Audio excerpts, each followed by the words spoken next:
All right. Thank you very much, everybody, for being here with us. My name is Federica Bindi. I'm the PI for the ESKI project. I'm here with a colleague from the ski team Mazzabadia, Stratton Mountain School, the Irish ski team, the Latvian Ski Federation, and University of Colorado. And we are together for 5 days of training on snow and workshops. So today we have the honor of having with us Dr. Jim Taylor, who in reality would not need introduction, but I will still introduce him.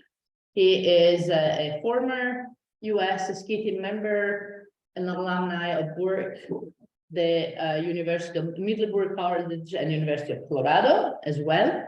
And he is helped many World Cup racers get where they are. He wrote nothing less than 19 books, including a book on mental training which just came out, Train Your Mind for Athletic Success, Mental Preparation to Achieve Your Sports Goal. And he just co-edited a new book on the science of alpine ski racing, which I'm super curious to read more on that also tomorrow. He also had podcasts and classes online that students can follow. Jim, I go to you. Thank you for joining us. Thank you so much, everybody, for taking the time out of your day to come meet with me. I wish I could be with you in Hintertux, but thankfully, Fed has invited me to Alta Badia in December during the World Cups to speak in person. So I'm very excited and appreciative for all Fed has done in terms of letting me share my ideas with you. So today we're going to do two things.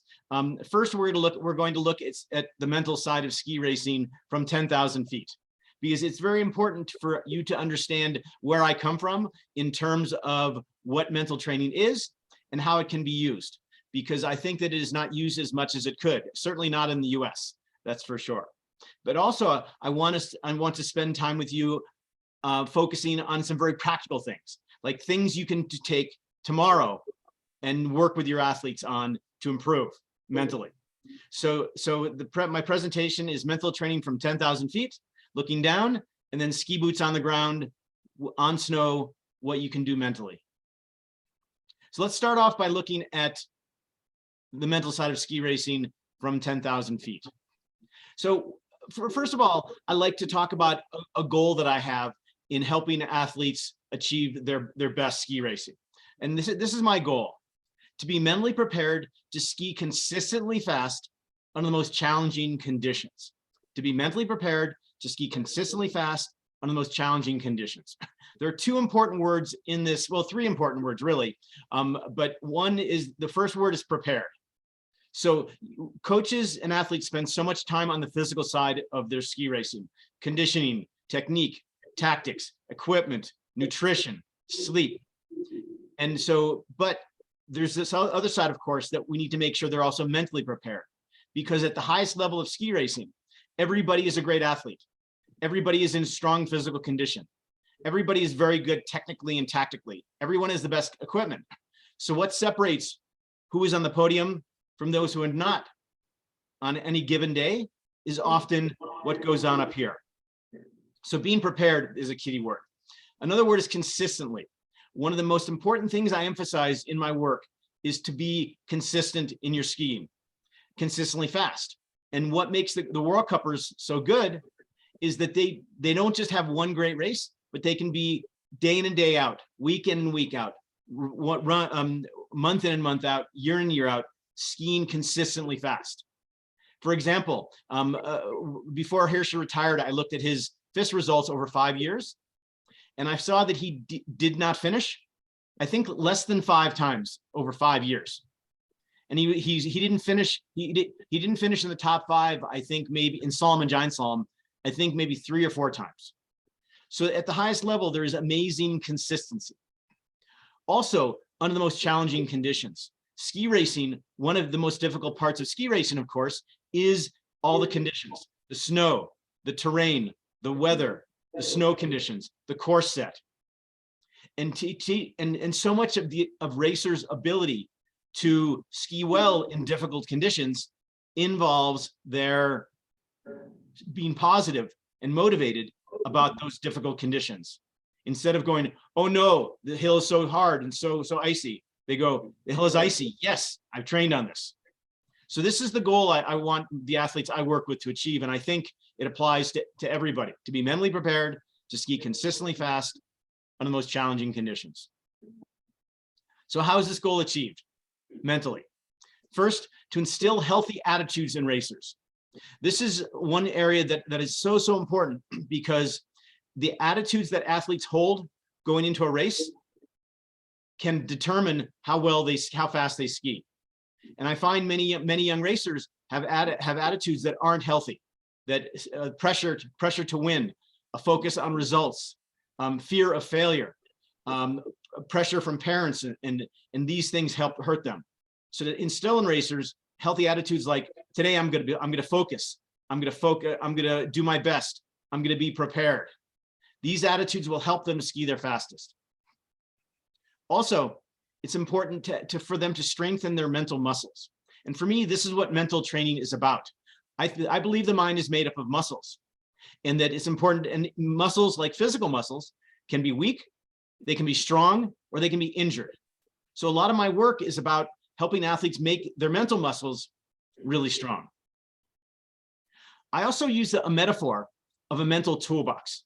So there are many difficulties that racers have in their ski racing, and they will have problems.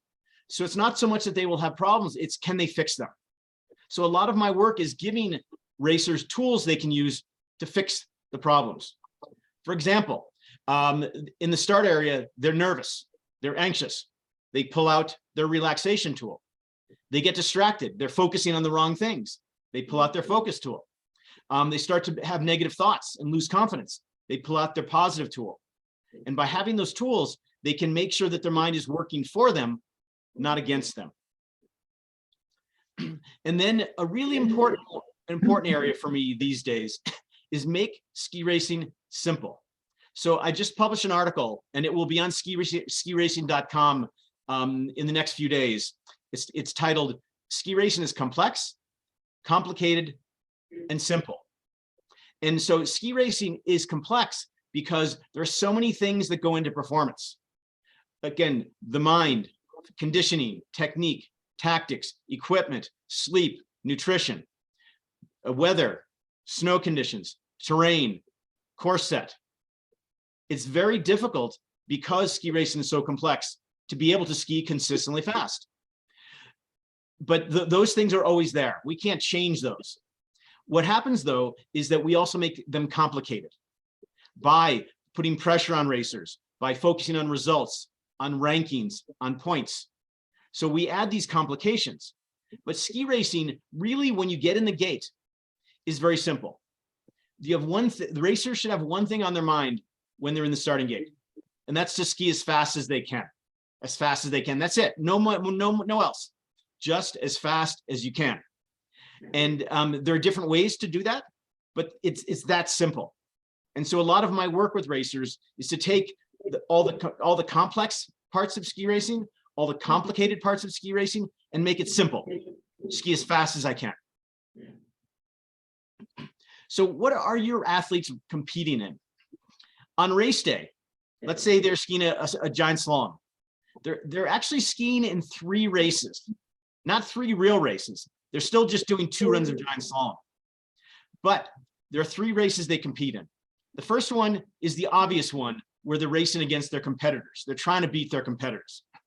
But before they can win that race or do well in that race, they have to beat the course.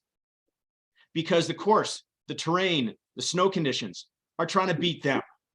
And so it's very important that racers believe that they can win against the course, which will enable them to then do well and get good results against their competitors. But before that, there's another race they must win, the mental race. That is their mind working for them or against them? And I've seen many racers where they've lost the race, okay, against the course. They've lost the race against their competitors before they get in the gate, because they don't have confidence. They're nervous. They're not focused. They feel bad emotions. So before they can do anything else, their biggest challenge is to win their mental race. So I said earlier that one goal is to ski consistently fast, but also another goal for me is for them to ski fast, to ski their best in what I call prime time. And prime time is the biggest races of the year. So this would be the Olympics or the World Championships or the World Cup finals at the highest level. For juniors, it might be a national or regional championships. So another thing that makes the best in the world the best is that they ski their best in the biggest races most often. It doesn't always happen. Michaela at the last Olympics, it didn't happen for her, but for most of the top World Cuppers, they ski their best in the biggest races. And so that's another big goal for me with the racers I work with. I want them to ski their best, most difficult course, most challenging conditions, toughest competitors, and the biggest race of the year. So that's another important goal I have for them. So here's a question for you. How important is the mind in ski racing? So what I would like to do is do a little poll here. A little survey. I'm going to ask you, is the mental side less important, as important, or more important than the physical and technical side? So hang on a sec. Well, would you raise your hand if you think the mental side is less important than the physical and technical side? And Jim, Yes. For those that are following us online, there is you can vote as well. You can intervene anonymously, or you can intervene with your own name, whatever you want. So if you take a poll, you should vote as well. So we need to vote. Is this under the chat? Okay. Is this under the chat, or where's the vote? This is, I don't know if you see it, we have attendees online. Okay. And they can, so polls, straight polls. So what do you want as a poll? Oh, yeah, I guess so. Less as or more important? Mind. More important.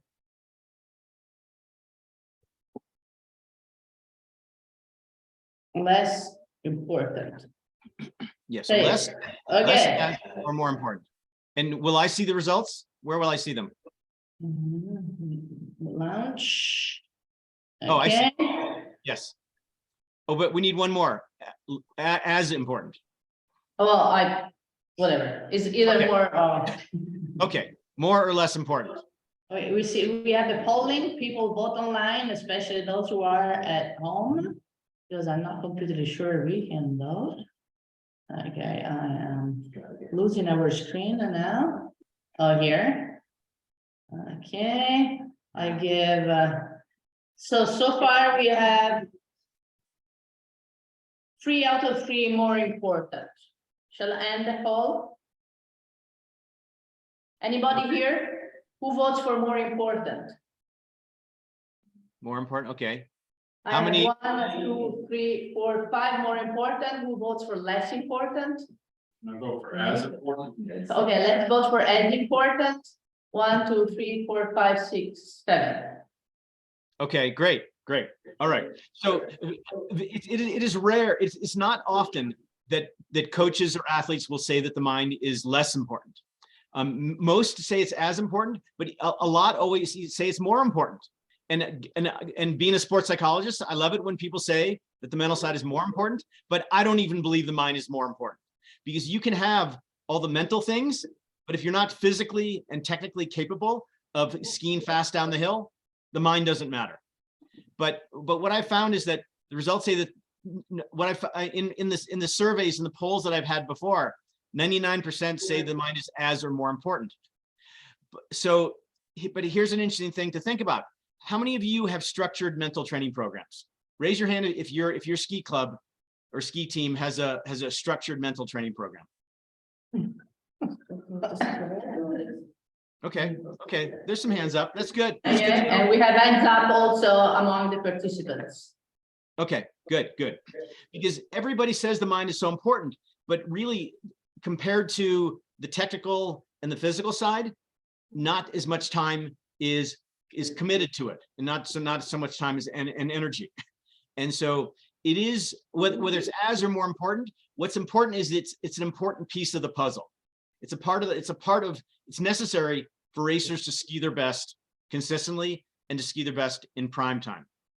So here's what I found, and I can't speak for the programs in Europe, and I know some of the programs in the US, but how much time and energy and money is devoted to mental training?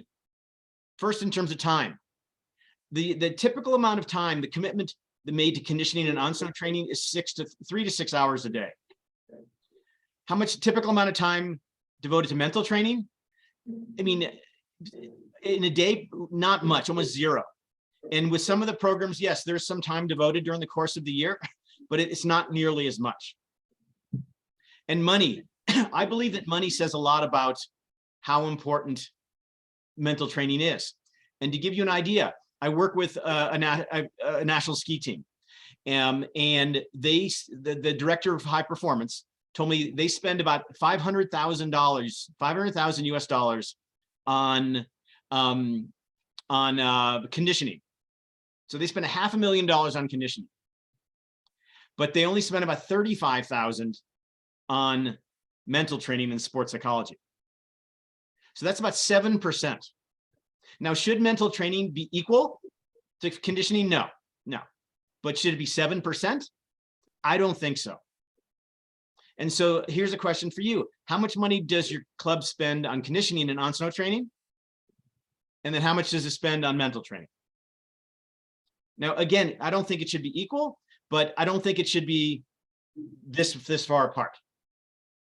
And I know, for example, Topher at Stratton, that you have a mental coach, right?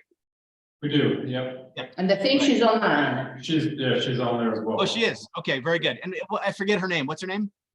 Ellie Gilbert. Ellie Gilbert. Yeah, she's a Middlebury kid. Yeah, exactly. That's right. Right, definitely. Hi, Ellie, if you can hear me. Great. I've heard great things about the work you're doing. Okay, and so what I want to do is really try to create a new vision of mental training for ski racing, a different way to look at it, because most often it has been my experience that part of performance, ski racing performance over here, there's conditioning, there's technique, there's tactics, there's nutrition, there's sleep over here, and then over here is the mental. And it's let's call Jim if there's a problem. But that's not the way to approach mental training. Just like you don't wait to get injured to do conditioning. You do conditioning to prevent injury. And the same for mental training. So I want mental training to come over here and to be fully integrated into the system. So let's think about what makes conditioning and on-snow training effective. First of all, it's comprehensive. Let's focus on conditioning. So your athletes don't go into the gym and just work on their biceps or on their glutes.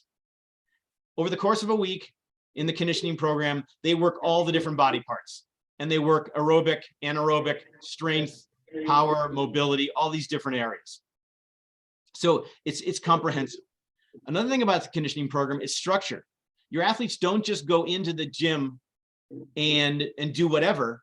They are on a structured conditioning program that's aimed at making them as strong and fit as they can be. Also, it's consistent. They go into the gym 5-6 times a week. And that consistency is necessary to build up their physical fitness. Also, it's developmentally appropriate. So you're not going to have 13-year-olds doing power squats or deadlifts necessarily. So the conditioning program is designed for their level, for their age, and their physical development. Also, it's periodized. And periodization, as you know, is a big part of conditioning these days, where different parts of the year is devoted to different aspects of conditioning. And also, it's personalized. With junior athletes, it's less personalized because most young athletes need mostly the same thing. But as athletes get older, their conditioning program is more about what do they need personally. And so what I want you to think about is approaching mental training in the same way. That mental training should be thought of the same way you approach conditioning and on-snow training. It should be comprehensive, it should be structured, consistent, developmentally appropriate, periodized, and personalized. And so the idea is that it should be seen as absolutely important, and it should be built in to the training program. It shouldn't be separate. Mental training can be done in the gym. Mental training can be done off the hill, and mental training can importantly be done on snow. And some of the best work I do is when I'm on snow with athletes and coaches, and I can have them use mental tools and mental exercises on snow in their training. And that way they can see that if I do this mentally, I ski better. If I do that, I don't ski as well. And so they can use all these mental tools on the hill and feel the difference. Here's the challenge, the mental training challenge. It has been my experience that racers and coaches see mental training as qualitatively different than conditioning and on-snow training. So the mind is less tangible, and you can't directly measure it. So if I want to see how strong an athlete is, we go into the gym and I see how much weight they can lift. You can touch the weights, you can feel the weights. With the mind, you can't see confidence. You can't see intensity. You can't see focus. So a lot of my work is about helping make the mind tangible and measurable. Also, it's quite unclear on how you train the mind. So it's easy to understand how to make somebody stronger. You go into the gym, you lift weights, you get stronger. But it's much more difficult. How do you take somebody who doesn't have much confidence? What do you do? How do you help somebody who gets really nervous? What do you do? What do you have somebody who has fear? What exactly you do? It's much more difficult to understand how to train the mind than to train the body. And the perception that I find with many coaches and athletes is that the mind is just harder to change. But I want to emphasize that the mind can be trained just like the body, but it has to be trained, again, comprehensive, structured, consistent, and all those other areas. And importantly, the mind, you shouldn't wait for the mind to get injured before training it. So my goals for a comprehensive mental training program: change the way mental training is understood and implemented. So mental training is just like physical training. You have to identify the muscles and you have to train the muscles consistently.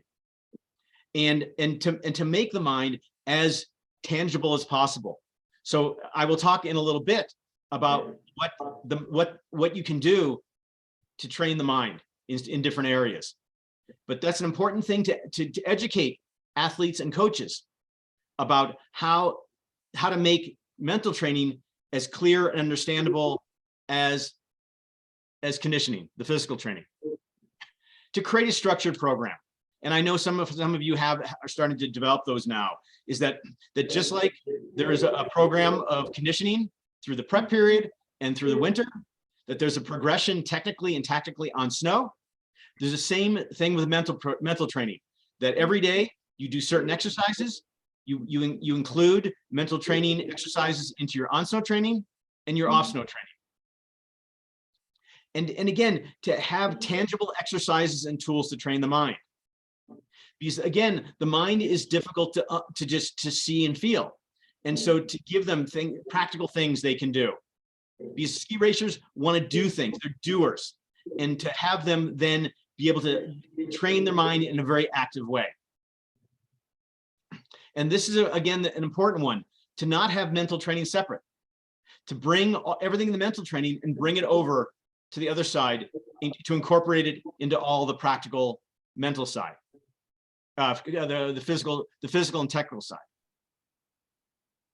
So what I'd like to do now is stop there and open it up for questions about the 10,000 feet of mental training, and maybe to hear from what you are doing now about mental training, and where you see things that are working and where things that are not working. Anybody want to share questions or comments? And before we go, for the people who are following us remotely, you can either write the question on the chat, or you write me that you want to ask and that you can do anonymously or using your own name, or you can ask the question and I can give you they allow you to speak. So you just send a note on the chat or to me directly. All right. I'm gonna start with the questions while we wait for the others. So we do have an athlete who is really good, but really insecure.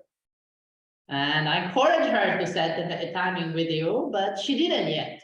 So how do I help her? Yeah. So how do you help an athlete that clearly is struggling mentally and help them to understand that they have a challenge, and then to help them realize it, and then do something about it. So I think the first thing is education. And so this is another one of the difficult parts of mental training, is that it's not typically an area where young racers really have a deep understanding of how their mind affects them. So most young racers, they understand technique and tactics and conditioning. And they're often willing to admit that I need to work on my conditioning, or I have problems with my slalom line. But because the mind is so more difficult to understand in a way, then they're less likely to say, oh, I have a problem here, I need to work on my mind. Also, there is something of a negative attitude about psychology. And that's why I don't call what I do sports psychology. I call it mental training, because athletes can understand training. They can understand muscles that need to be strengthened, whether it's physical or mental. So first is to help a young athlete to realize where they're struggling and why they're struggling mentally. Do they get nervous? Do they worry about other competitors? Do they have negative thoughts? Are they really distracted? So really identify where this athlete is struggling, and get her to realize that this is an area that she can improve. Also, to connect her difficulties with her goals. Because very often the reason why racers come to me, or their parents or the coaches send them to me, is because they're not able to achieve their goals. And so if you can connect the mental difficulties with not reaching their goals, then they go, oh, I need to work on this because I really want to achieve my goals. So it's really first getting them to understand how the mind influences their skiing, and then how, in this case, their mind is hurting them, and how they need to work on it to make it better to achieve their goals. Who wants to go?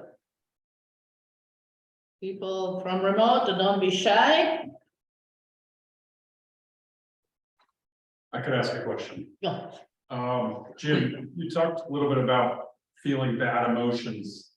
And within our program, we talk about emotions, especially in the moment, being kind of in that uncontrollable bucket, and moving more towards an acceptance, versus trying to battle the emotion, or saying, oh no, it's icy, like I can do this. But in the moment, if you're feeling, lack of confidence or nervous or whatever it is, can you talk about kind of moving towards acceptance versus just trying to battle it and say, I can do it? Yeah, that's really good. So emotions is an area that in my one-on-one work, I am spending so much time on.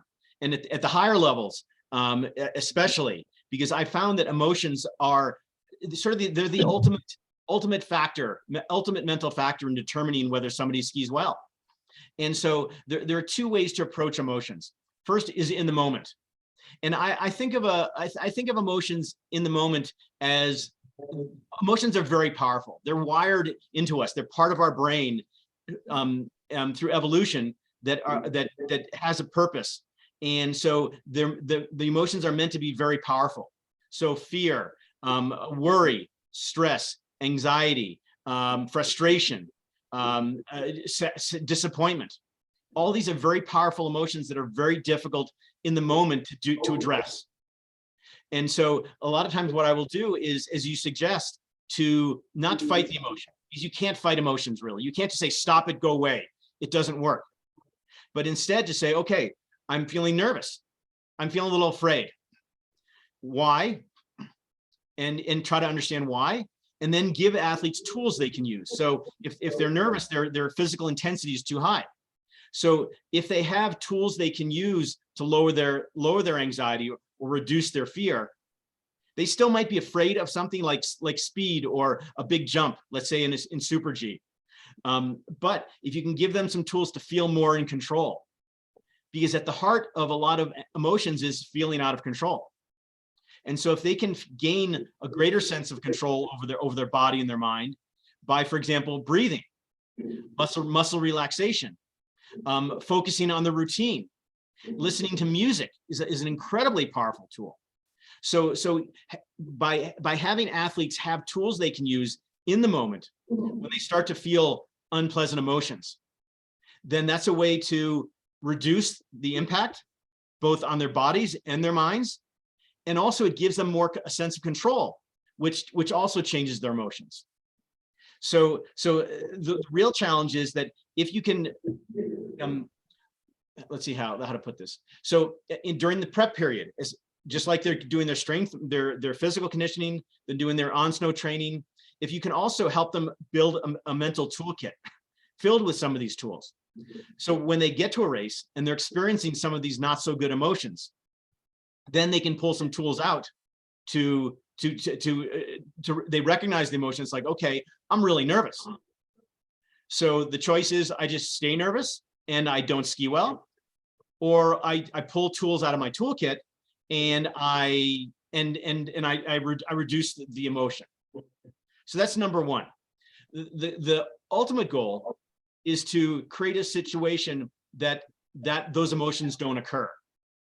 So for example, anxiety is usually based on anxiety before a race comes from fear of failure or expectations or pressure or focusing on results.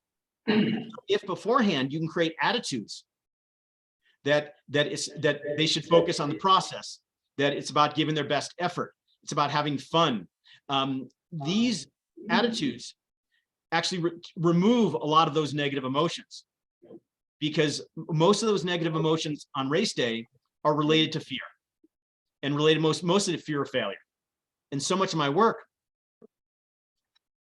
one-on-one with athletes is getting them to let go of that fear of failure, because we live in a culture where failure is the worst possible thing in the world. And if you fail, you're always going to be a failure and nobody's going to like you.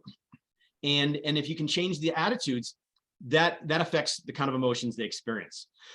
So it's really in the moment, what are the tools they have to address those emotions and best prevent those negative emotions from coming in. Right, and we have an interesting question from Home Chadwalk. Many times an athlete mentality is very close to what they learn from their parents. When we see an athlete with fixed mindset, this can be a difficult conversation with the athlete and parent because it challenges the parent's parenting skill. How do we navigate that? Yes, it's a great question. Parents obviously have a huge impact on their kids' attitudes and their kids' emotions and their kids' mind. And so I believe a big part of mental training and having a program at a ski club is parent education, because the coaches could be sending good attitudes and good ideas, the kids can have them, but if the parents are putting pressure on them and making them feel guilty about money and saying you have to get good results, the kids it's too much pressure. And so if parents can, the coaches can educate the parents on how to be good sport parents, then that's a huge benefit to the kids, because parents, realistically, as parents, we have a big influence on our kids, good or bad. And I believe that most parents are well-intentioned. They want to help their kids, but a lot of them have their own issues.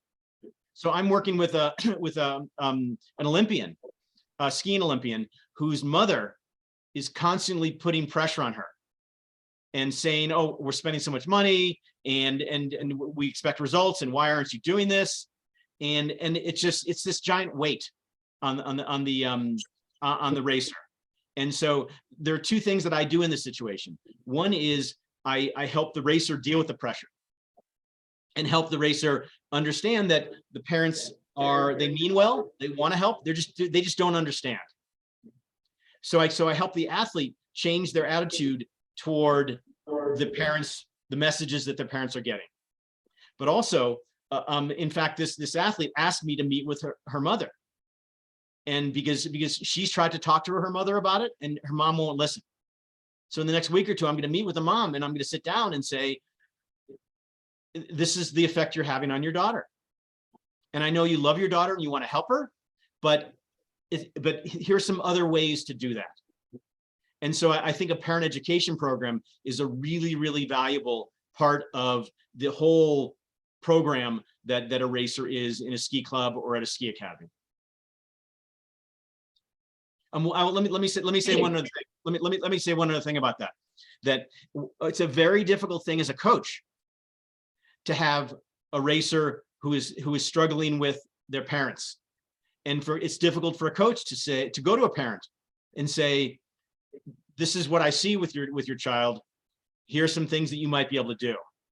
But I think that if coaches can have a really good relationship with the parents, then they can have that kind of conversation. But it is very difficult.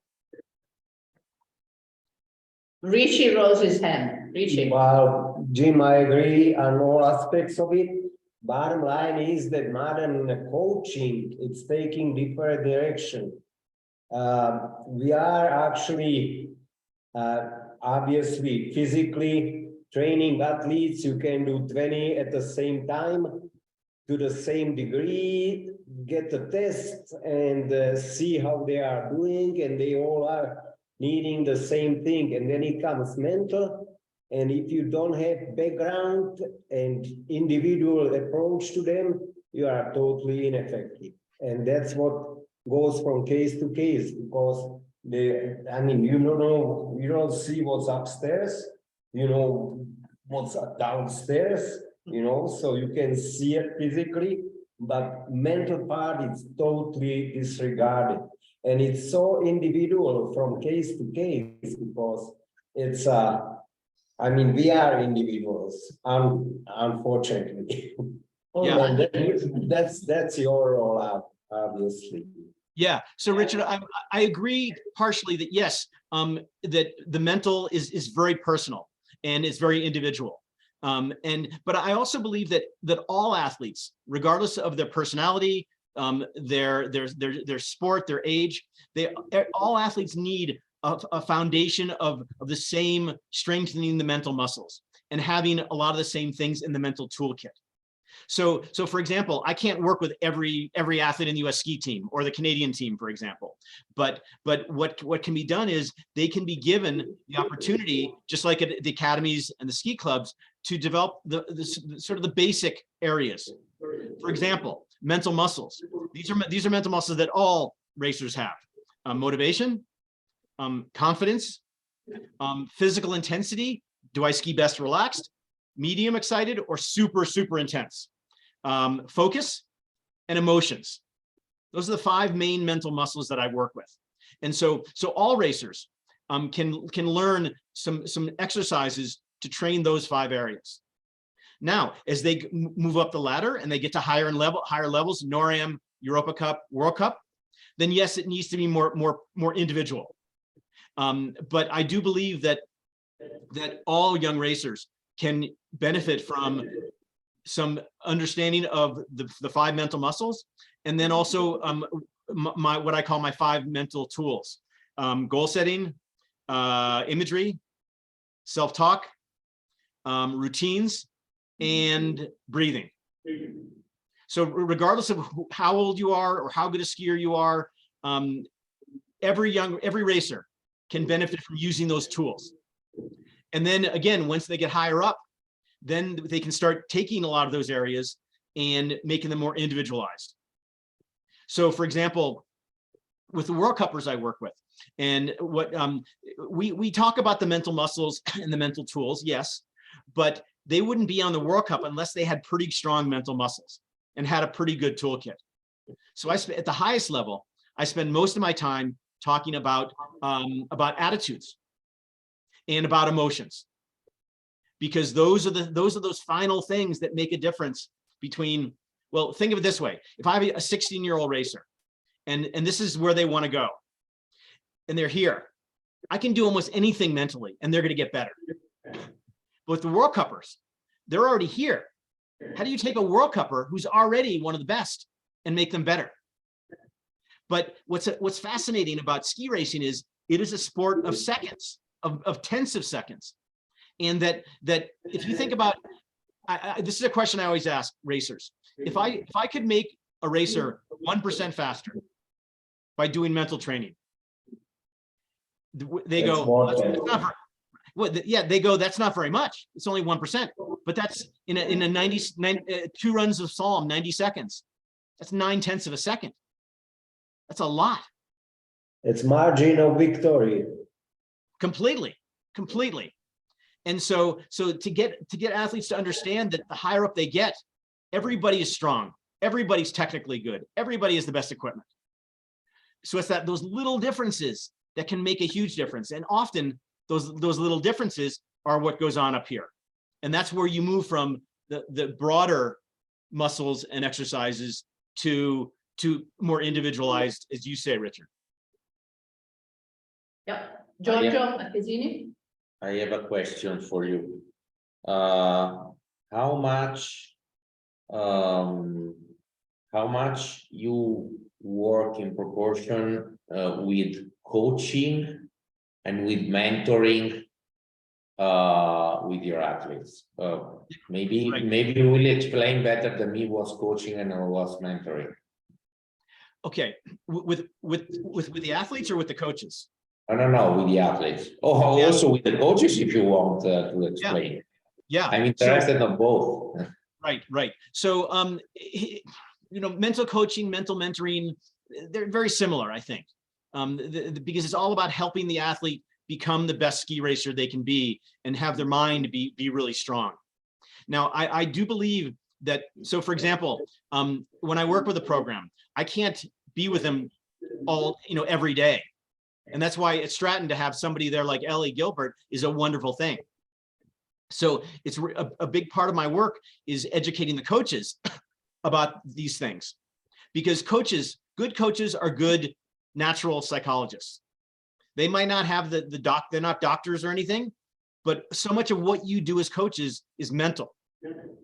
And so it's very important to educate you guys and ladies about these things, because to remind a racer to breathe at the start, or to do their routine, or to have a focus before a training run, coaches can do this. So I spend a lot of time with coaches on educating them, helping them understand the mental muscles, helping them understand the tools, so they can use these tools with the athletes. Because it's so important that the coaches believe in the mental side. Because if the coaches don't talk about it, if they don't spend time on the mental side, the message to the athletes is, well, it's not that important. But if the coaches are always talking about, well, the mind is so important, you need to be confident, you need to be relaxed, you need to be focused, then the athletes are going to go, oh, the mental stuff is important, so I need to work on it. And what's really important in a program is to start early. So a lot of times I get athletes who are 18, 19, 20 years old, and they come to me because they're having difficulties. But that's like waiting to get injured before you do conditioning. So if you can have a program that starts when they're young, when they're introduced to mental training young, then it's just what they do. It's not something different or new. And just like with nutrition and sleep.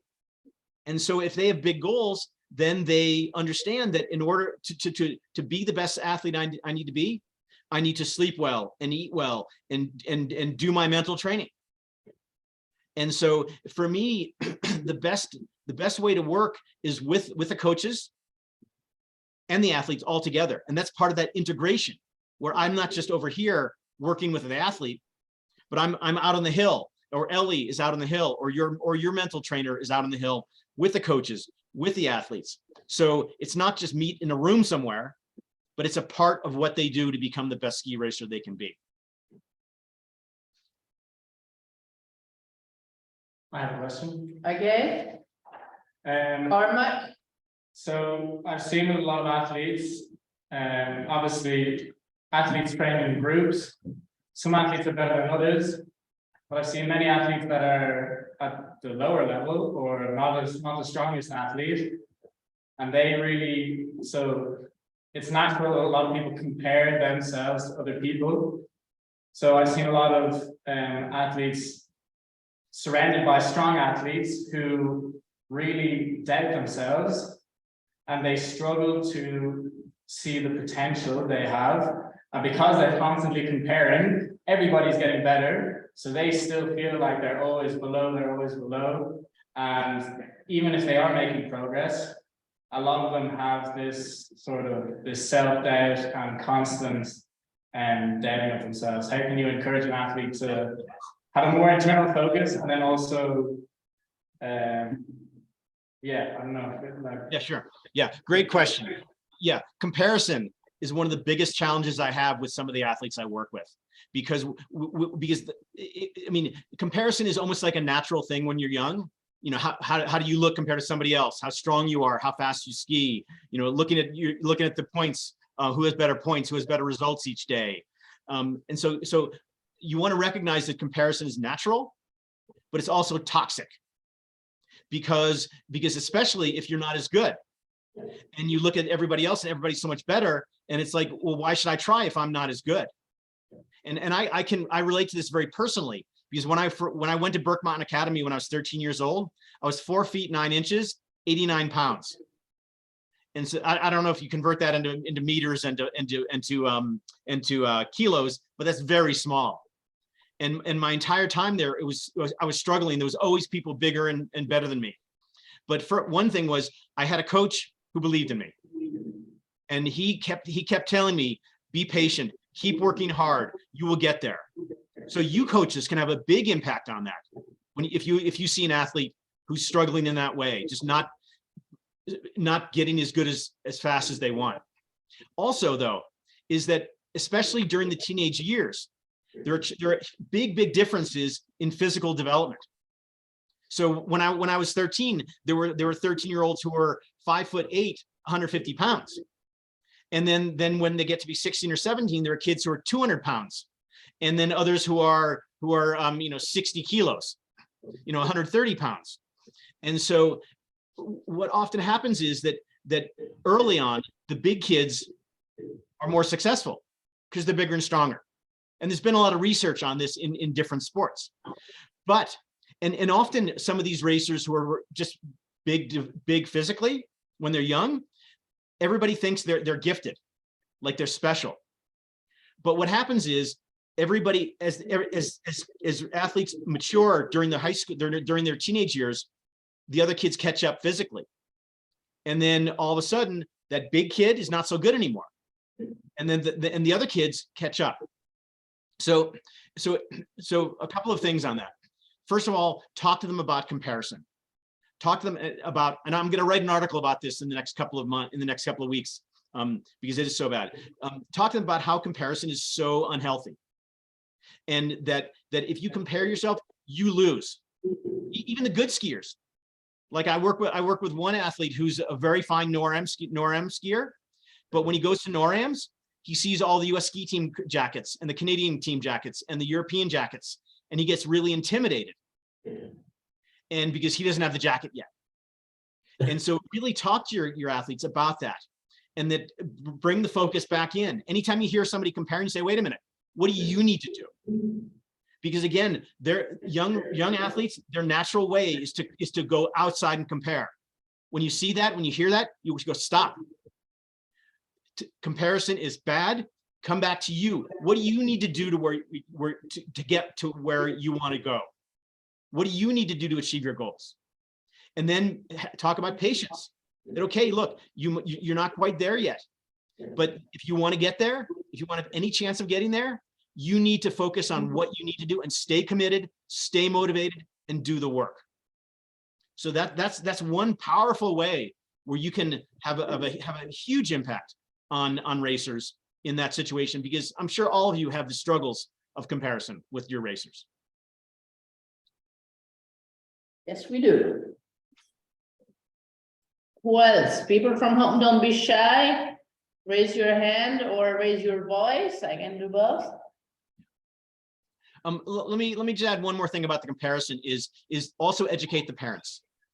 Because a lot of the times the parents are the ones will say, oh, you know, why didn't you beat Johan or Suzanne? And or look at the points that they have, and they make it even worse. So when you want to listen to the parents of what they're talking about, because one of the things that I love and hate to do is be at the finish of a ski race and watch and listen to the parents. And at least in the US, it's like they're like live timing. They're watching their kid and they're looking at the clock. And the kid comes down and they start getting, let's say they didn't have a very good run. They say, what happened there? Like, why weren't you faster? Or they start coaching them, which is even worse. Don't you hate it when the parents coach their kids? And so you can learn a lot by watching the parents as well, because they send those messages that are really unhealthy. Anyway, yeah. Any more questions or move on? Well, I might have one more. Is my observation. The reason I also went to retirement, because traditional role of coach was removed from coaches, at least in college environment. You know, they replaced all coaches' role with strength and conditioning coach, speed coach, so and so and so. There is a huge mental department in each institution, observing 300 athletes. So coach does not know anymore in and out, because he's removed out of process practically. And that's, I think, biggest problem in the fact, because educated coaches with your help and guidance should be able to observe the welfare of the athletes on a small scale, not to do it, you know, in the end of it, that mental health department became sanctuary for kids with depression. They treat 90% depression, nothing else. So right. Anyway, yeah. that's. Yeah, no, it's a great observation, Richard. And sports has become so specialized, and that now there's the conditioning coach and the nutrition coach and the mental coach and the equipment coach and so on. But ultimately, the main coach who work directly with the kids in the sport, in our sport, you need to stay engaged and stay involved in all the different parts of it, because you're the one who has to bring it all together. That's right. Because otherwise it's like the racer sees like, oh, there's like all this, it's like, whoa. But you as the coach, you need to bring it all in, and this is it's about performance, because all these things are important. But if they don't come together and work together, and the athlete can't pull that together, then it's going to be too difficult. So that is a very important role that the coach has to be willing to take on. And so yes, there are times when you need to go like this, but ultimately you want to bring performance all together, because when a racer gets in the gate, there can't be all these different things. It has to be performance, and taking all these things and bringing it here and just go fast. Yeah. Yeah. Yeah. Other questions? Anyone from home? You want to go ahead with you had more slides to show or not? Yeah, I have more. Yeah. Let me Wait, well, there's a question from home. Wait one second. Ellie Gilbert, okay, your sports psychologist. How do you conceptualize the link between thoughts, emotion, and behavior? All of the traditional language in coaching reflects the belief that actions are determined by thoughts and emotion. Consequently, this is what our athletes learn. How can coaches adjust their language and behavior to have athletes create a space in their internal landscape so they can experience a normal turmoil and still be able to act according to their values? Wow. Okay, that's a very deep question. So let me see if I understand this. So the question is that typically when you think about mental training, you think about the thinking, thoughts, emotions, and behavior or performance. And so ultimately what happens to happen is that all of those things, their purpose is to bring it all together to when they get in the gate to ski their best. But it's really important for racers to be aware of how they think, because how they think affects their emotions, which affects their performances. But also emotions affects how you think. So if you're nervous in the start of a race, before a race, you are thinking, that causes you to think, oh, I'm not ready. So I really believe that athletes need to understand that how they think, what they say to themselves, which I'm going to talk about in a minute, and also their emotions influence their performances. And so I'm not sure I fully understand the question, to be honest with you, Fed, but can you maybe clarify? It was a question from home. Wait, let me, okay, let me, LA, where is it? Gilbert. Okay, LA, I'm gonna give you voice, all right? You can ask directly. Okay. Hi, Ellie. No. Hello. Hi there.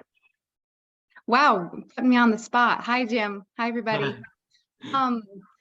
I'm wondering about, I appreciate your answer. And I think that I have seen athletes get stuck when they believe that their thoughts and emotions directly must influence their behavior. And I understand that they do to a certain extent, but I think there's so much power in kind of diffusing that link so they can have thoughts and emotions and not necessarily have that reflected in their behavior. So this is why I spoke about that internal space. And I know this is based on kind of like the theoretical framework you're working from, but I wonder how you've seen this show up in your practice and maybe how we can adjust our language to give athletes some more freedom.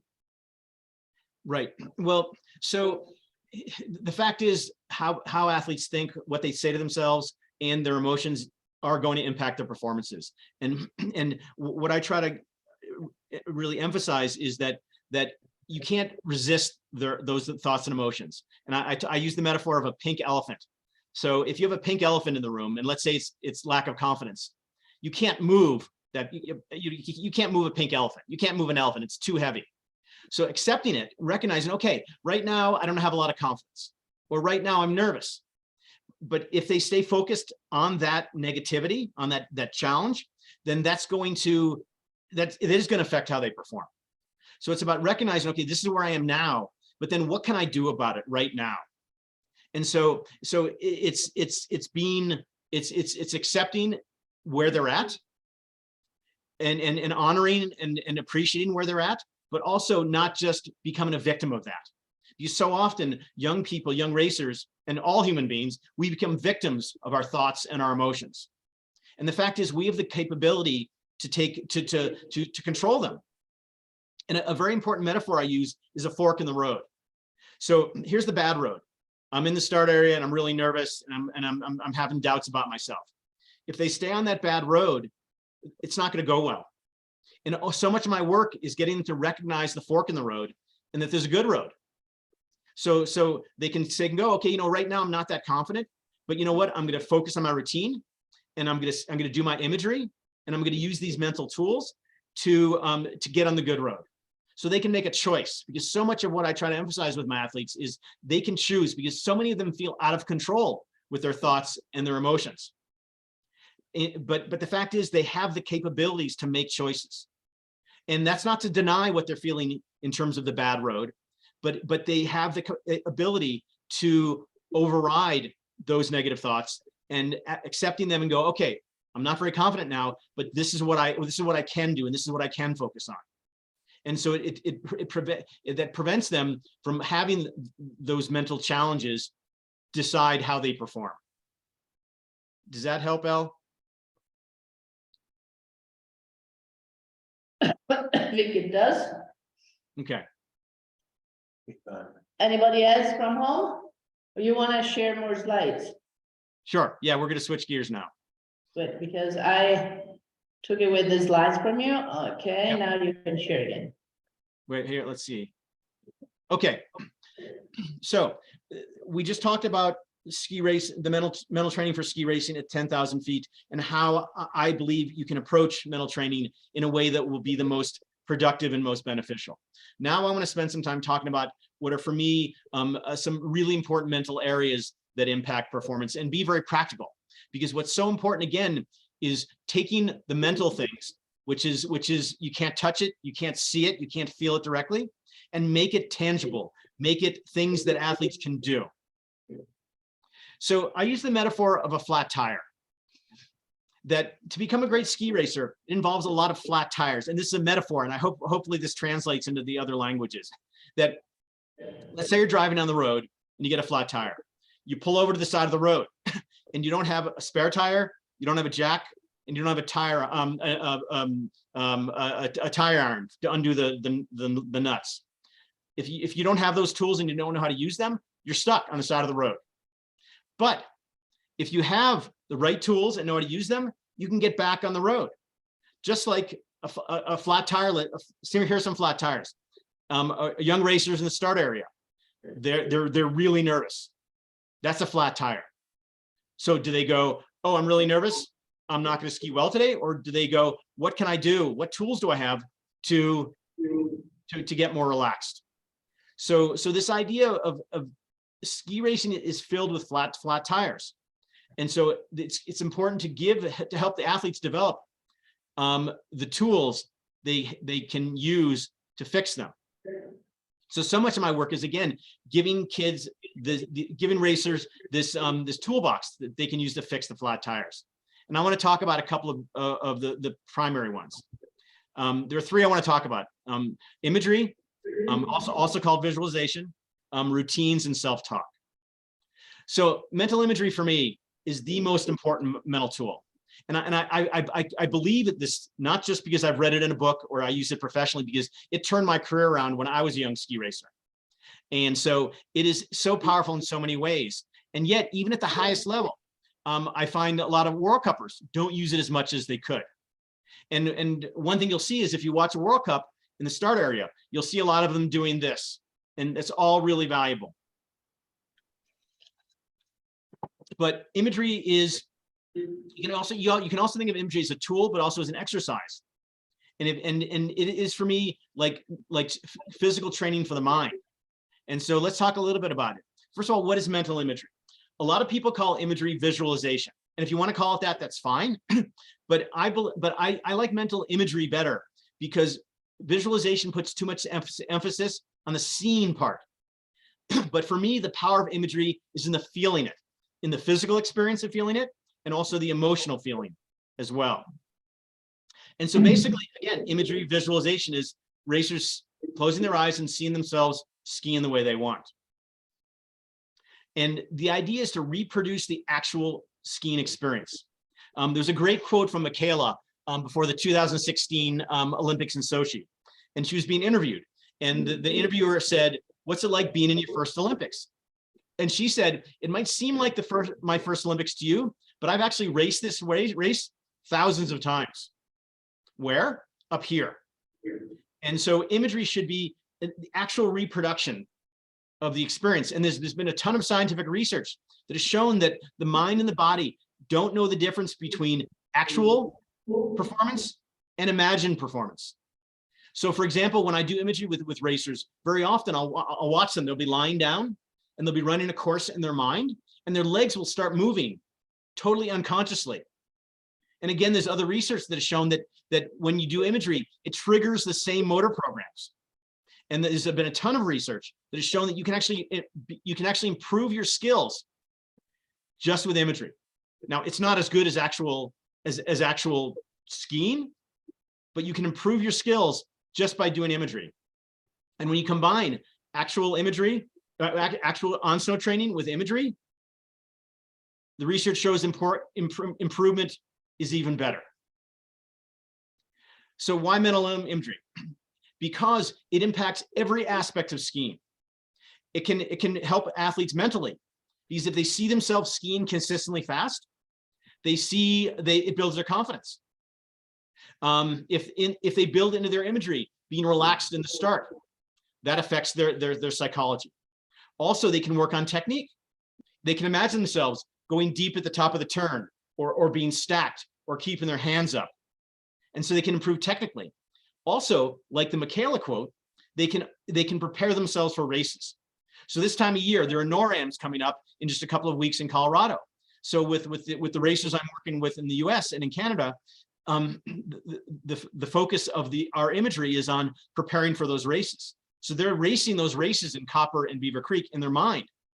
So when they get to the race, they've already raced the race many, many times. So imagery can impact physically, mentally, emotionally, and in terms of ski racing performance. First, on snow imagery. And this is where I found when I'm on snow with racers, this is where it has a really big impact. So some of the benefits, I encourage racers as part of their training routine that every time they take a training run, they close their eyes and for 10 or 15 seconds, imagine how they want to ski that run. And this is the same for racing. A couple of benefits here. First of all, if they're imagining themselves skiing, they're not being distracted by what's going on around them, and they're not engaging in negative thoughts or comparison or other bad thinking. So it focuses them on their skiing. It narrows their focus onto that next training run and race run. So for example, let's say they're working on going deep at the top of the turn in their training run. So in their imagery, they see themselves going deep at the top of the turn. And that brings that focus right onto that's what they're going to focus on. And it puts into their mind and their body, that's the focus for that run. And if they're able to focus better on that, they're more likely to do it in their training run. And I guess I already said this here, is that if in their imagery before their training run, they're doing what they want to do this in the next training run, then it really brings their focus onto that, and they're more likely to do that. Also, I told you how when you do imagery, it activates your muscles, your motor programs. So what it does, if you're imagining yourself skiing a certain way, it's basically sending messages to your muscles. This is what I want you to do this training run. Plus, imagery can help with reaching your ideal level of physical intensity. So again, intensity is a word that I use that it's not sort of usual in the mental training world, but it's that idea of between being really relaxed and super, super intense physically. Every racer skis at their best level. And there's some who ski best relaxed, like Pinteralt. You'll see him at the start, he's pretty relaxed. Then kind of like a Goji is sort of medium intense. And then like Christofferson's like really, really fired up. And so imagery can help with that. Seeing yourself ski, like being at this level of intensity, or that will help get to that ideal intensity. Building confidence. One of the challenges of training is believing you can do this thing you're working on to improve. But if you see yourself do it in your imagery, you believe that you can also do it out on the hill. So imagery should be a part of every training routine, every race routine, every single run, because it has that effect in so many ways, physically and mentally, and in terms of skiing performance. So where to do imagery on snow? Inspection. And so many racers actually already do this, but I find a lot of racers, when I talk to them about how they inspect, they think about how they want to run the course. They think, okay, I want to set up for this transition, or I'm going to straighten out the hairpin. They think about it, but thinking is in words, and words don't translate into the body as well. Imagery connects the mind and the body. So during inspection, instead of thinking about the course, see themselves skiing the course, ski to the line they want to do. Really powerful. On the lift, what do most racers do when they're on the lift? They just listen to music or they talk to each other. Why not use that time to get better? So after a training run, and the coach just gave them something to work on, have them close their eyes on the lift and see and feel themselves skiing the way they want for the next run. I already said this as part of the training and race routines at the start. Every single training run, 10, 15 seconds. How do I want to ski? Here's an interesting one. At the finish, let's say you had a racer who had an unbelievably good training run. They did exactly what you wanted them to do. What do you want them to do with that feeling? You want it to sink in deeper. So immediately have them replay that training run and with imagery, and that sinks the image and the feeling of what they just did into their skiing. Or let's just say they had a lousy run and they didn't do something well. What is the image and feeling in their body? in their mind. It's the bad stuff. So taking imagery and replaying the run and editing it and fixing the errors, that washes out the negative stuff and puts in the positive stuff. But the important thing is, on-snow imagery must be done consistently to gain the benefits, like anything else. Imagery must be built into the training and race routines. Off-snow, this is where incredible gains, incredible benefits can be gained. Having an off-snow imagery program. So 3 to 5, what I usually recommend, 3 to 5 times a week, 10 minutes a day, an athlete will lie down, close their eyes, and do imagery of what they're working on, whether it's technical or tactical, or it might be an upcoming race. And actually, I have some MP3s, some audio files of imagery that I've created for that. So again, the benefits are consistency. 3 to 5 times a week, training your mind, seeing and feeling yourself skiing the way you want. More skiing repetition in the off season. This is one thing that I so emphasize with the racers I work with. When they're not on snow, when they're not training, this is the time to continue to improve their skiing. Because a sport like, I don't know, tennis, you can play tennis literally every day, all year round, but you can't do that in ski racing. But ski racing takes repetition. So you can get repetition in imagery. And what imagery does, it helps racers ingrain good training and race habits. So if they're in their imagery, they're seeing themselves in the start area, doing their routine, getting ready. That makes a big difference. And that ingrains habits that they can then transfer to when they get on snow.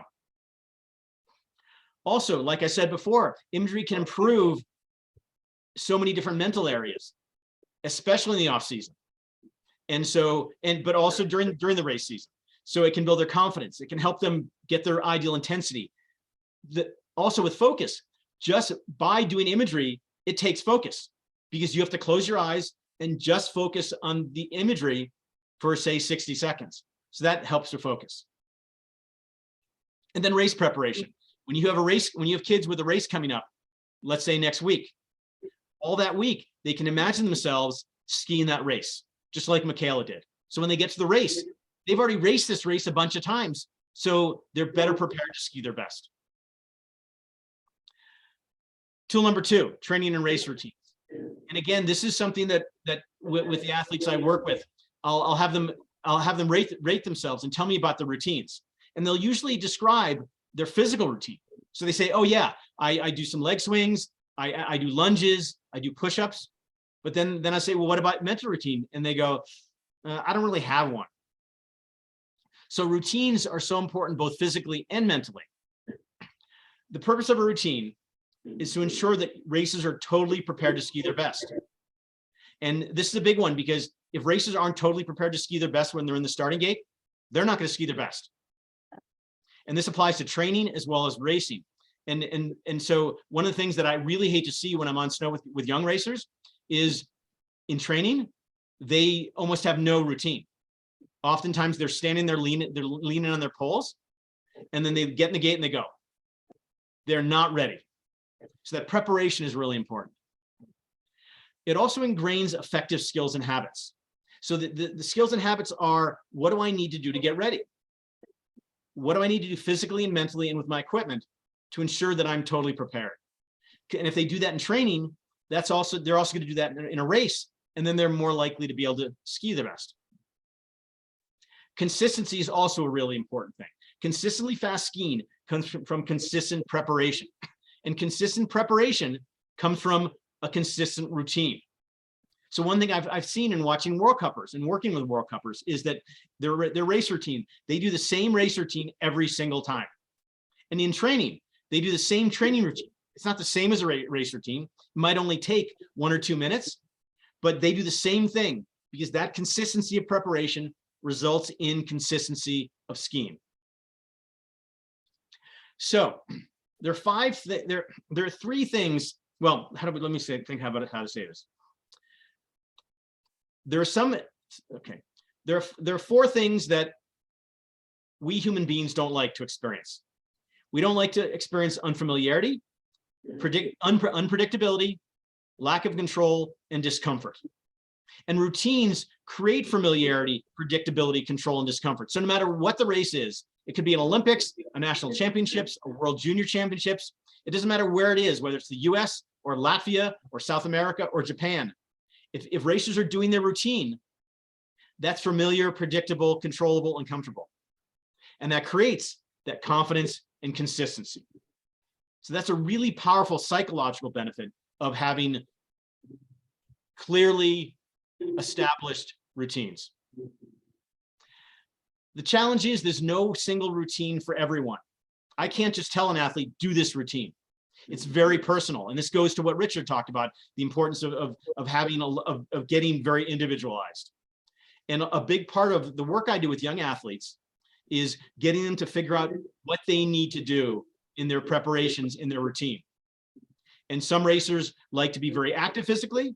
They like to listen to music. Others like to be by themselves, but really figuring out what enables them to be totally prepared. And that comes with experience, and is sort of progressive. You don't just decide, oh, this is my routine. It's something that develops with time. So creating a routine, a couple of key areas. First of all, equipment.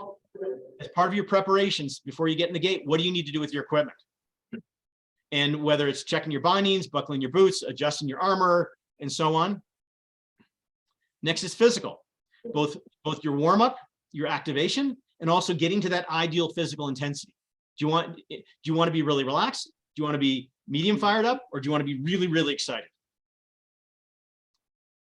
And then, of course, mental.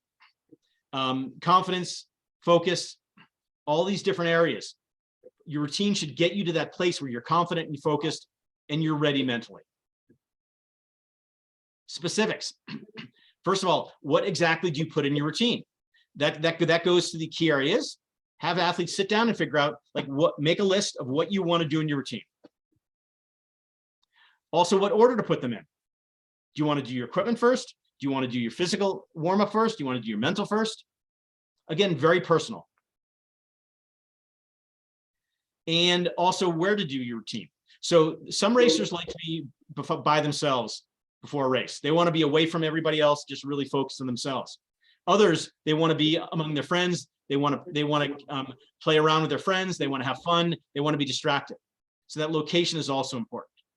So it's really, really valuable to sit down and make sure that your athletes start to have some sense of a routine, both a training routine, which again, only lasts 1 or 2 minutes, or a race routine, which can last anywhere from 10 to 45 minutes.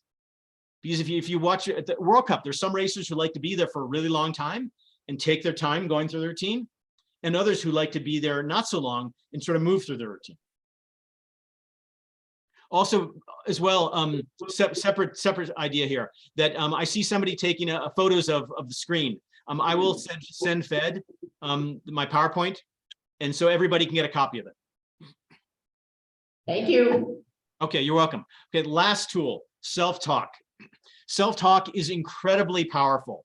What athletes say to themselves often determines how they do. There's a very famous saying from Henry Ford, who invented cars, at least in the US.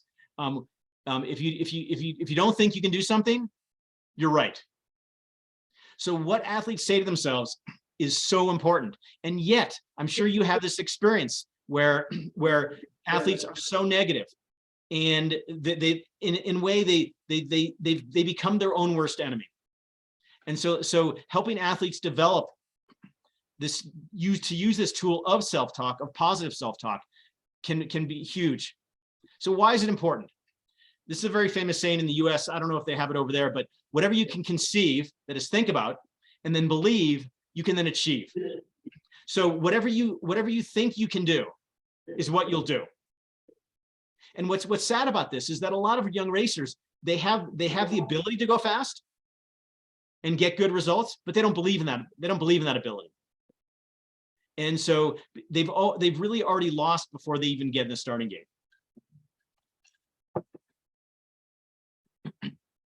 What you say to yourself impacts every mental muscle.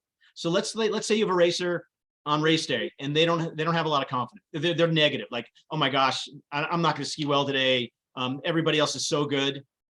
That affects their motivation, because if they don't think they can do well, they're not going to be very motivated to try to do well. It's going to hurt their confidence. It's going to make them nervous because they're going to race, but they don't think they're going to do very well. Also, they're going to be focused on all the bad things, and it's going to produce a lot of negative emotions like anxiety and fear and stress and worry. Negative talk is in several ways. First of all, where they're critical of themselves, like, oh, I suck, I can't do this, I'm not going to do well today. And also thinking about bad scenarios, like I'm going to fall, or I'm going to be really slow. They're already setting themselves up for failure. Positive self-talk, being supportive and encouraging. Like you know, and what's really important here is that positive self-talk also has to be realistic. Like if they say, oh, I'm going to crush it today, or I'm going to do really well. If they don't believe that, then it has no value. So what can an athlete, let's say, who doesn't have a lot of confidence, what can they say that can be positive? Well, I'm gonna fight to the end. I'm gonna give my best effort. I'm gonna be as prepared as I can be. That self-talk is positive, but it's also realistic. And then thinking about good scenarios, like, you know what? Maybe I can ski well here. Let's see what happens. Maybe I can have a good race. So self-talk is a tool that racers need to learn to use with practice. And so I'm a big believer that the culture of a team or a training group is very important. So a number of years ago, I did some US development ski team camps. So these are the top young racers in the US. And we made a rule that you can't be negative on the hill. You can't be negative on the hill. And if you do, you have to do a bunch of push-ups. And simply making racers aware of this and having them catch themselves to be negative made everybody a whole lot more positive. And so the more they can practice being positive, the better they get at it. Because just like technical things, whatever they become good at in training is what will come out in a race. So if they, unfortunately, a lot of young racers have developed bad self-talk habits. So they've been so negative so long, and they say so many negative things so often, they become really good at being negative. So what comes out in a race? Well, being negative. So you coaches can train your athletes with positive self-talk. Like if you hear a racer say something negative, say, no, let's say something positive in this situation. Or before every training run, I want you to tell me something positive that you're going to do. So they strengthen that confidence muscle, and they become really good at the self-talk muscle. From negative to positive. First of all, as a coach, be positive yourself. Now, let's be realistic. Some coaches, there's some tough coaches out there, and who think that negativity, that negative talk helps the athletes. It doesn't. It hurts them. Because a lot of times, let's say on race day, a racer doesn't have a lot of confidence. One of the most powerful things you as a coach can do is give them some of yours. So you can say to them, you know what? You've been training really well. I believe in you. I think you're going to have a good day today. So in a way, what you're doing is you're giving them some of your confidence. You're giving them some of your positiveness. And because if you believe in them, they're going to go, well, my coach believes in me. Maybe I should believe in me. And I still remember to the race days where that was the case with me when I was at Burke. And I had a coach who said, you know what? I think you can ski well today. And I go, gosh, maybe I can. Create a positive team culture. I already talked about this, but make it so a major value in the program, a major goal is to stay positive, that we're not going to accept negativity. Because I don't know if I'm sure you've been in a training group where there were some really negative people, and it brings everybody down. But if you can get everybody positive, I see somebody nodding their head. But if everybody can be positive, then everything goes up, and it makes it just much more pleasant. Plus, it helps the athletes so much. So train your racer self-talk. So make this a goal in training. 1 day a week at least. Everybody's going to be positive today. Everybody's got to say something positive at the top of the run, before the training run, and at the bottom of the training run. And what happens is the more they're exposed to all this positive self-talk, it gets into the brain and it becomes the way they think. It takes time, but that training that self-talk is so powerful. And it's just like changing technique. If you have your racers practice bad technique, they get really good at bad technique. And that's what comes out in a race. But if they're constantly practicing positive self-talk, that's what they become good at. And that's what comes out in a race. Here's an interesting one. So some research just recently came out last year or so, and they had people, one group of athletes use I statements like, I can do this, I'm ready, I'm going to do well, and you statements. You can do this, you got this, you can ski fast. Which type of self-talk, you or I, had more of an impact? Just think about that for a sec. Most people think, I don't know about you guys, but most people, and I thought that I was better because you want to talk about I. But the research found that you was better. It was better to talk about you've got this to yourself. Because if you say, if I don't have much confidence and I say, I got this, I'm going to ski well, you're not going to believe it because you don't have much confidence. But if you hear from second person, from you, then you're more likely to believe it. It's just like if you as a coach say, you can do this today. They're more likely to believe it than if they say that. So have their self-talk to be about you. Like if they talk to themselves, you got this, you can go, you can push it, you can crush it. So that's sort of a little thing that the research shows can make a really big difference.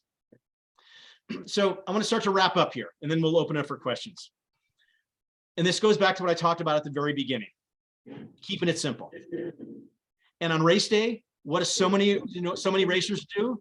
They make it complicated. Their mind is so filled with technique and tactics and results and comparison. All bad.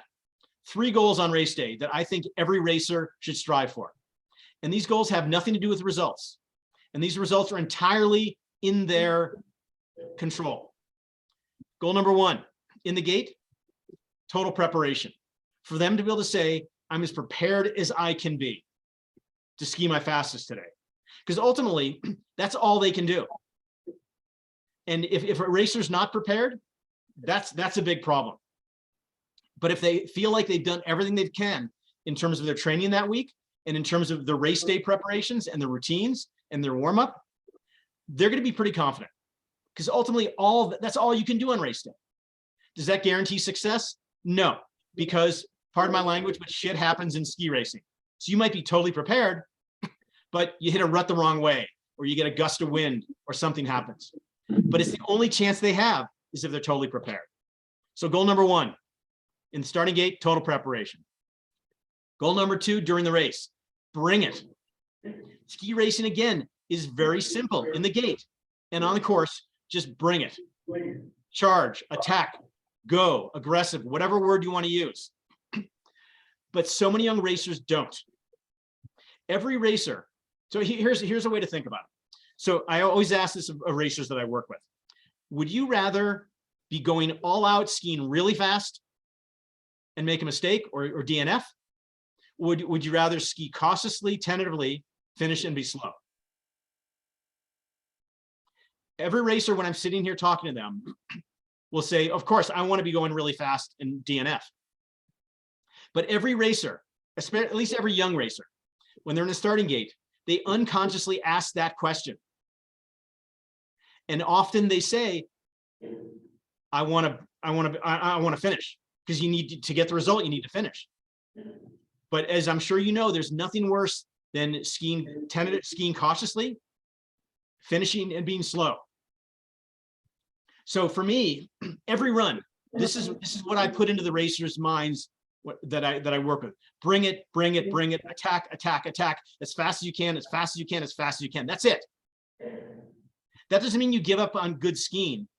That doesn't mean you just go straight at every gate. But it means is that you have to ski on the edge. Because that's in ski racing, you cannot get a good result by skiing cautiously. It just doesn't work. So keeping it simple on race day, this is it. And yes, maybe you still have a little bit of ideas about technique and tactics, but in the gate, it's just like go as fast as you can. Last goal after the race, whether they finished or not, or didn't, no regrets. No regrets is a very powerful thing for me, a very powerful value and emotion. Regret is basically looking back and going, I wish I'd done that. A major goal in my life is to never feel regrets. And so at the end of a race day, if they didn't finish or they did, it doesn't matter. Did I leave it all on the course? Did I do everything I could to ski as fast as I can? That's no regrets. Now, if they don't finish or they're slow, or they make a mistake, well, they'll be disappointed. Yes, but it's better to be disappointed than feel regret. So these are 3 goals that I think you can present to your racers. And if they achieve these goals, does that guarantee they'll be successful? No, that's not the way ski racing works. But if they continue to achieve these goals every single race, sooner or later, they will have a good race.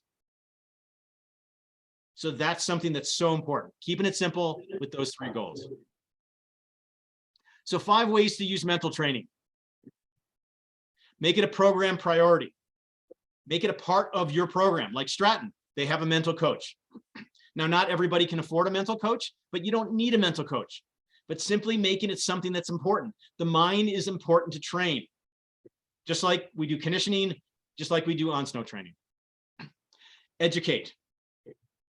Bring in a mental coach. I have online courses. There are a lot of give readings. Why so many racers and coaches don't do mental training is because they don't understand it. And it's not that complicated. You don't need to be a doctor to understand this stuff. It helps in some ways, but you can do it without being a doctor. Young racers, if they understand how the mind affects them and that there are things they can do to help them, their mind be trained, they're more likely to do it. Make it practical. Don't just say, oh, got to get mentally stronger. Say imagery, routines, breathing, self-talk, goal setting, confidence, intensity, focus, emotions. That makes it practical. They can understand that. Develop a program, and bring in a mental coach to help if you don't have one. Create a program that includes mental training in all the on snow training, the conditioning, off snow, readings, imagery, things like watching video. Create a program and make it a part of the program. And the biggest challenge for coaches is finding the time. Fortunately, mental training doesn't take a ton of time. You can build in mental training on snow right along with your other work. So for example, today is going to be a focus day, making sure that you're focused when you're in the gate. Or today we're going to have a confidence day where it's all positive, like I talked about earlier. And then off the hill, yes, you have to spend some time off the hill doing imagery 3 to 5 times a week for 10 minutes. Not a lot of time. Watching video is incredible mental training, for example. Keeping a journal of things like that also. But it doesn't take a lot of time. It just takes some commitment. Okay, that's pretty much all I have for today. Shall we open it up again for questions and comments? Let me get out of the screen share. Actually, no, I'm going to leave the screen share up. No, it's nicer if we see you. Oh, it is? Okay, then I'll put it back up. Okay, there I am. Now we see you. Okay. Okay. Is there any questions around here to begin with? Otherwise, we can start with. Jim, I have to confess that we were practicing imaging since '97. You introduced it to us and it works. Thank you. It's splendid. Great. In fact, we won championship 98, 99, right after it. Okay. Thank you. Set that tomorrow on the hill. Thank you. All right. I see a question here from Chad. Hi, Chad. Good to see you. It's been a while. So much of the world is talking about the mental health space in combination with diversity, equity, and inclusion. People are requesting to be treated with the platinum rule instead of the golden rule. This is great in a safe space or within a team, but that isn't the real world. How can we merge the request of being treated how we want to be treated with the mental strength to persevere when things aren't the way they want? Okay, wow, that's a very deep and heavy question. I really appreciate that, Chad. And so yes, certainly in the US, there is a real emphasis on DEI, and but the reality is in a lot of the world, it isn't there. And I really believe in openness, in communication. And so there are going to be experiences that the athletes have that are painful, and that they face some of these things that are happening in the real world. And I think it's really valuable within a training group or within a program to have honest, open conversations about these things, because it's uncomfortable. Nobody likes to talk about these things, especially in a sport like ours, which is dominated by affluent white people. And so, but what it does, having these conversations makes it more comfortable, makes it so people can feel safe to discuss their discomfort, to discuss their confusion, to discuss their worries about these things. And so I think it starts, as you suggest in your question, creating that safe space within the team culture, whether it's a training group or an entire team or an academy.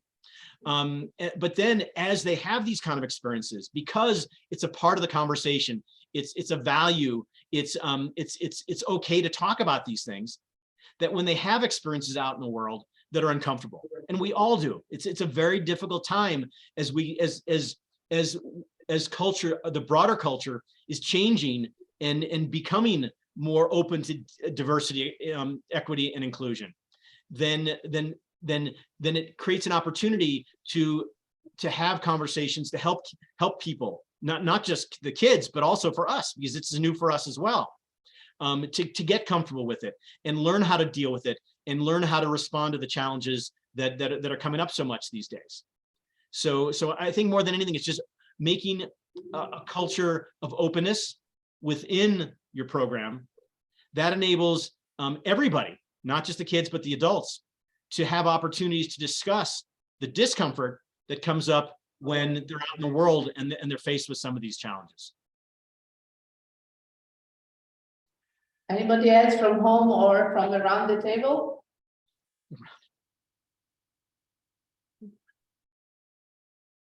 I can just, I can testify also what Richie said to the visualization, and that's a powerful thing. I'm an athlete from Ireland, so when I was younger, going on snow was not very common. I did maybe 4 weeks a year, and then for the rest of the time, after school, I was in my bedroom looking at videos and watching Marcel Hirscher, watching Marcel Hirscher, and every time I came back on snow, I was skiing faster.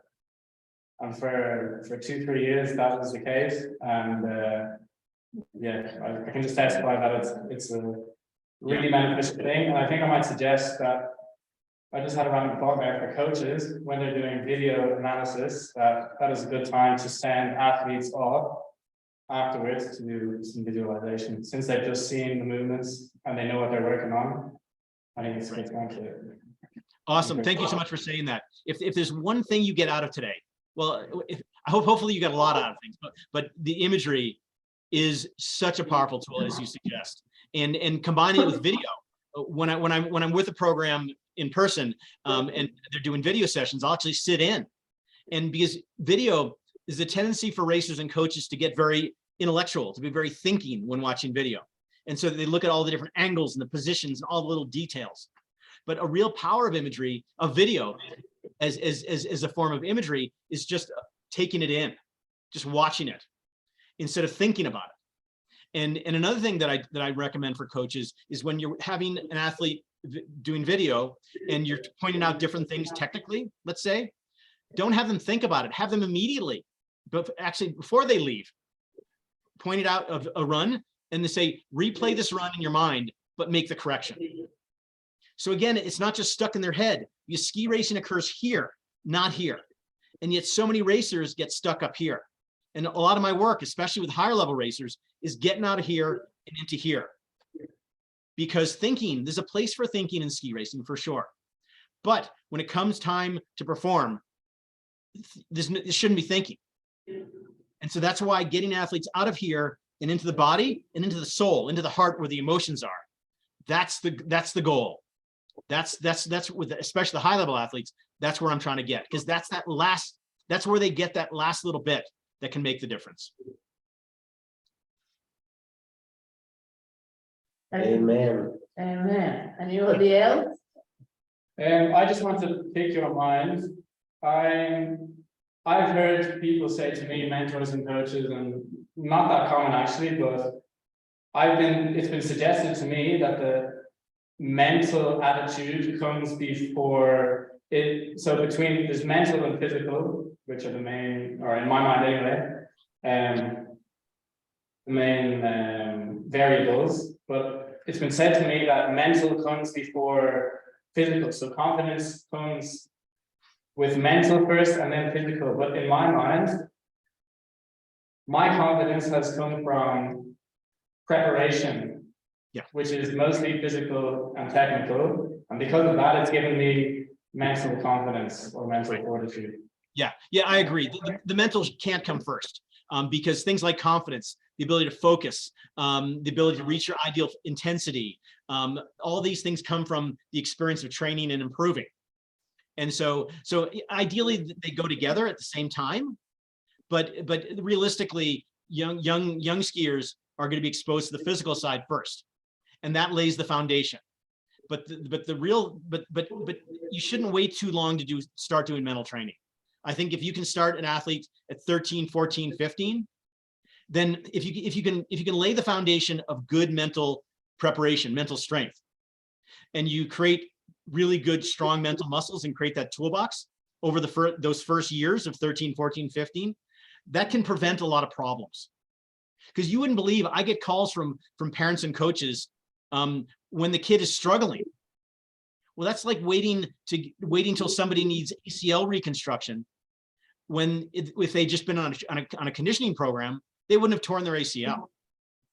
So if you start early enough with athletes on their mental training, then a lot of the problems that occur when they get to be 18, 19, 20 won't be there, because they'll know how to handle it, and they will have the strength to deal with the pressures that come as they get older.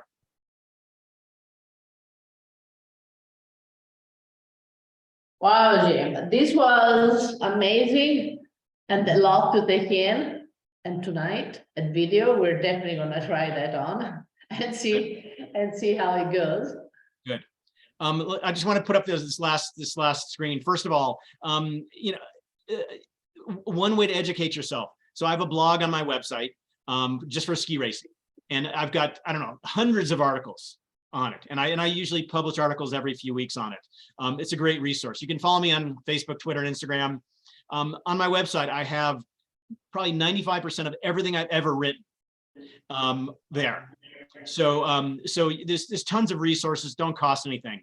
Also, one thing that I don't like about doing these sort of remote sessions is that I have these great conversations, then you go do your thing and I do my thing. I want you to know that if I can help in any way, whether informally by just answering some questions or more formally, feel free to email me.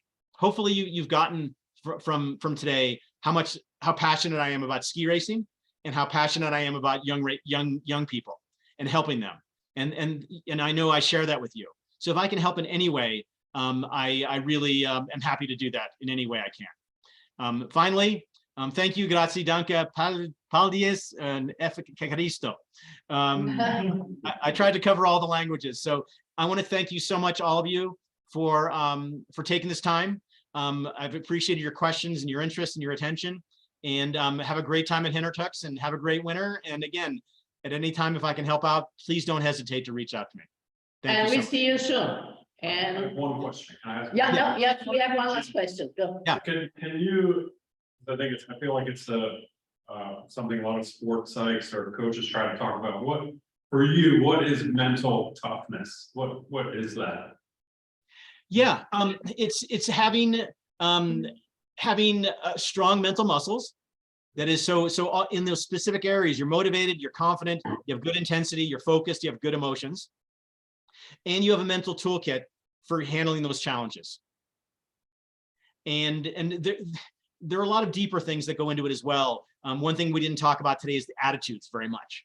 And like I mentioned with the higher level athlete and the very good, the talented athletes that I work with, a lot of it is developing really healthy attitudes. And that ties in with, okay, I don't want to take up more time, but one more thing I want to add. So I have 3 goals when I work with athletes. One is to help them achieve their goals, because that's why they come to me. I want to help them become the best ski racers they can be. But there's another goal that's important above that, and that's personal development. So everything I do is not ski racing psychology or sports psychology, it's life. And my goal, just like it is for you, is to help them become the best versions of themselves, to be the best people, happy, successful, at peace, connected, healthy relationships. And the third, which Chad brought up, is mental health. And of course, mental health is getting a lot of attention these days, which I think is incredibly powerful. And so mental toughness for me, I don't really like to use that term, because toughness sort of has connotations like you got to be tough, and which means it suggests that you can't be vulnerable, you can't be emotional, you can't feel things, and really more it's about what are the qualities you want to develop in young people to be the best ski racers they can be, to be the best people they can be, and to be mentally healthy. And so I guess that's where I would put it